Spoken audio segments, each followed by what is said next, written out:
Assalamualaikum warahmatullahi wabarakatuh. Perkenalkan, nama saya Tanus Firly Putra Irmansyah. Saya dari kelas 2 MA04 dengan nomor NPM 10820758. Hari ini saya akan menjelaskan identitas kebudayaan dalam komunikasi antar budaya. Kenapa sih identitas itu? Identitas adalah sebuah pengenalan pada setiap pribadi seseorang.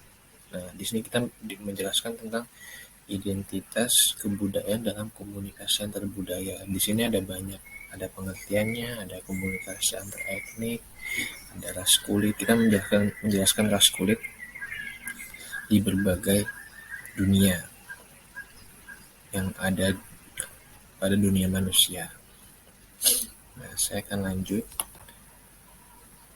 Di slide kedua, di sini itu ada pengertian identitas budaya.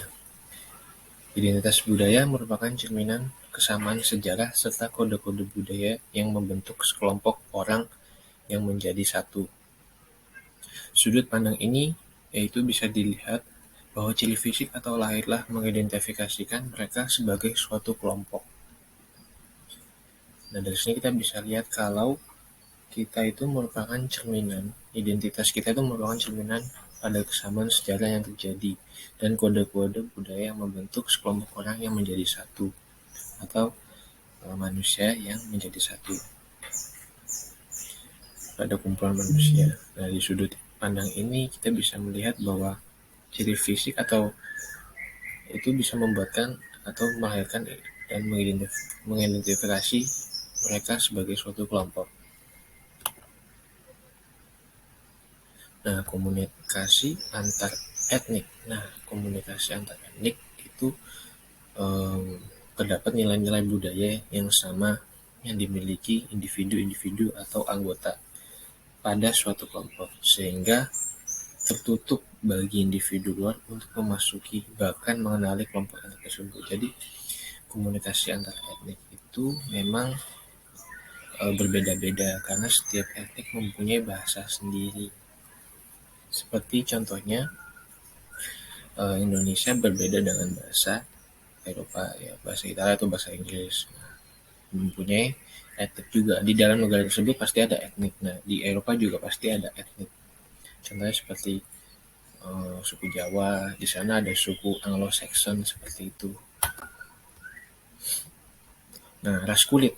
Ras kulit merupakan genetikal yang dapat dilihat sebagai ciri khas dari sekelompok orang. Pada umumnya, aspek itu dikaitkan dengan ciri fisik tubuh, warna kulit, warna rambut, dan lain-lain. Orang Cina merupakan ras kuning, orang Afrika termasuk ras hitam. Orang Melanesia, Polinesia, Malaysia, serta Mikronesia termasuk golongan ras coklat. Indonesia terdapat pada ras Austronesia atau Polynesia.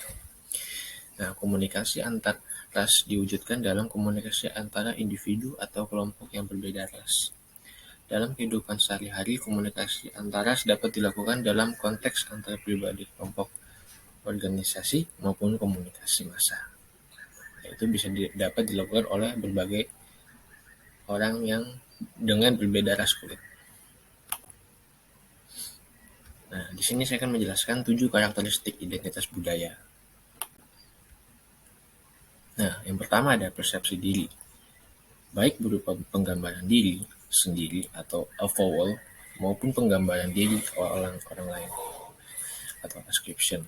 Misalnya melalui stereotip dan penamaan attribution. Nah, menurut Porter dan Samovar, itu tidak menjelaskan bahwa hal demikian, kecuali mengenai persepsi terhadap objek sosial. Mengenai hal ini, Collier memberi contoh identitas seperti wanita Zulu contohnya sangat ditentukan oleh pihak lain. Sementara di Jepang, persepsi diri atau identitas budaya memiliki makna subjektif dan makna yang diberikan atau disebut amai. Amai menandai signifies orientasi pada pihak lain atau orientasi kelompok dan rasa tanggung jawab terhadap kelompok. Amai merepresentasikan saling ketergantungan makna subjektif dan yang diberikan dalam suatu hubungan yang merupakan sistem fungsional dan menjunjung hubungan yang terjaga. Nah, hal ini tak berlaku di Amerika. Dengan demikian, karakteristik ini bagi tiap budaya bisa bersifat unik. Maka dari situ setiap orang mempunyai persepsi berbeda-beda dari persepsi dirinya. Nah, yang kedua ada acara ekspresi. Nah, acara ekspresi itu apa sih? Nah, yaitu melalui simbol-simbol inti yang berisi definisi, premis, dan proposisi tentang manusia dan alam. Mereka mengekspresikan keyakinan budaya, menunjukkan ide dan konsep sentral, dan perilaku sehari-hari. Misalnya cara berpakaian, atau itu bisa label atau normanya yang dibentuk berdasarkan sebuah simbol. Ini mengarahkan apa yang diharapkan dan kriteria untuk memutuskan atau menilai sesuatu, dampak atau hal. Nah, contoh tentang seperti negara Amerika dengan ekspresi diri sebagai simbol inti yang terdapat pada biasa suku Indian. Dia percaya pada simbol-simbol, dia gunakan untuk sebuah social value. Social value itu seperti nilai sosial. Jadi dia tuh ingin melakukan apa, dia sangat memfilsafatkan seperti simbol-simbol. Ya, seperti binatang ini contohnya seperti serigala. Artinya serigala itu seperti tidak kenal rasa takut, karena emang serigala itu adalah hewan yang bisa bertahan. Mereka percayakan seperti itu. Nah,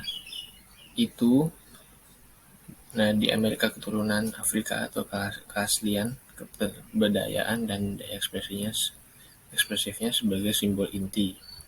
Dan itu dapat memperlihatkan keunikan masing-masing. Nah, dari acara ekspresi, setiap budaya pun pasti ada variasinya dan begitu variatif. Pasti ada sesuatu yang beda di setiap ekspresi pada identitas budaya. Dan itu pada setiap etnik atau suku pasti berbeda. Ya, yang ketiga ada bentuk identitas. Itu bisa dilihat dari sudut pandang individu tentang maknanya menjadi warga Amerika atau Indonesia.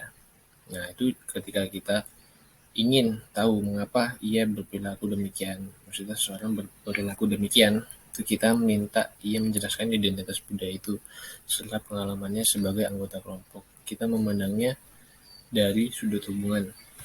Ketika kita mengamati interaksinya dengan orang lain, teman sejawat atau keluarga, di sini kita bicara soal kepercayaan dan kekuasaan persahabatan. Orang Amerika keturunan Meksiko, seperti contohnya persahabatan Amerika keturunan Meksiko ditekankan pada pentingnya dukungan, kepercayaan, keakraban, dan komitmen terhadap hubungan. Ini berbeda dengan yang diungkap bahwa budaya barat melihat persahabatan dengan activity of orientation yang tidak mapan. Dari sudut pandang bersamaan atau communal, kita melihat konteks komunikasi publik dan aktivitas dalam komunikasi melalui ritual. Contoh seperti upacara dan perayaan hari besar. Dalam istilah Javidi dan Javidi, kita melihat nilai-nilai formalitas dan informalitas. Ketiga bentuk identitas tersebut memperlihatkan kemungkinan adanya perbedaan penafsiran individual pada kelompok yang berbeda dan komunitas yang berbeda-beda. Setiap bentuk identitas pasti berbeda di setiap negara, karena mereka mempunyai etnik yang berbeda juga. Nah, kualitas identitas yang meliputi kelestarian dan perubahan. Perubahan bisa terjadi karena faktor-faktor ekonomi, politik, sosial, psikologis, dan konteks, misalnya mengumumkan diri sebagai anggota kelompok atau anti aborsi akan berbeda ketika kita berhadapan dengan pendukung aborsi. Nah, dan ketika berhadapan dengan pendukung anti aborsi, karena setiap orang berbeda pemikiran, ada yang setuju dan tidak setuju. Yang kelima, komponen afektif, kognitif, dan behavioral identitas. Komponen afektif, emosi, dan rasa mempengaruhi identitas budaya karena tergantung situasinya. Tergantung pengakuan diri yang kuat bisa dianggap sebagai ancaman. Komponen kognitif, worldview, dalam istilah Porter dan Samovar. Menurut Porter dan Samovar itu keyakinan tentang identitas tersebut yang manifestasikan ke dalam simbol inti, misalnya menjadi nama organisasi atau nama kelompok. Komponen berperilaku terfokus pada tindakan verbal dan non-verbal anggota. Kelompok ini dipelajari Collier menempatkan dimensi budaya Hofstede di sini. Ini mengisyaratkan suatu keunikan yang mungkin dimiliki suatu bangsa. Nah, di kanan itu ada isi dan hubungan. Nah, yang artinya pesan yang dikomunikasikan selain mengandung informasi juga implikasi tentang siapa yang mengendalikan, seberapa dekat atau jauh percakapan tersebut, nah, seberapa jauh rasa saling percaya mereka, dan tingkat keterlingkupan atau inclusion dan keterlingkupan atau exclusion orang Meksiko Amerika akan berbahasa Spanyol contohnya ketika berkomunikasi di lingkungannya seperti itu, tetapi berbahasa Inggris ketika berkomunikasi di sekolah atau tempat kerja karena pimpinannya menghendaki demikian, karena sebenarnya dia juga Meksiko Amerika karena dia di negara Amerika berbahasa Inggris seperti itu. Sama seperti kita keturunan orang Jawa, tetapi ketika kita bekerja, kita sekolah, pasti semua orang sudah menggunakan bahasa nasional kita, yaitu bahasa Indonesia. Seperti itu. Yang terakhir ada perbedaan kemenonjolan dan intensitas yang tergantung pada konteks dan waktunya. Nah, ketika Collier menyadari dirinya seorang profesor wanita Amerika kulit putih di Afrika Selatan, ia adalah minoritas dengan stereotip negatif. Namun ketika mengetahui rendahnya perlakuan terhadap wanita, identitas kewanitaannya menonjol dan menuntut kesamaan upah untuk pekerjaan yang sama. Seperti itu yang saya dapat sampaikan sekarang tentang identitas budaya pada kebudayaan antar komunikasi. Saya Rian Sufili. Wassalamualaikum warahmatullahi wabarakatuh.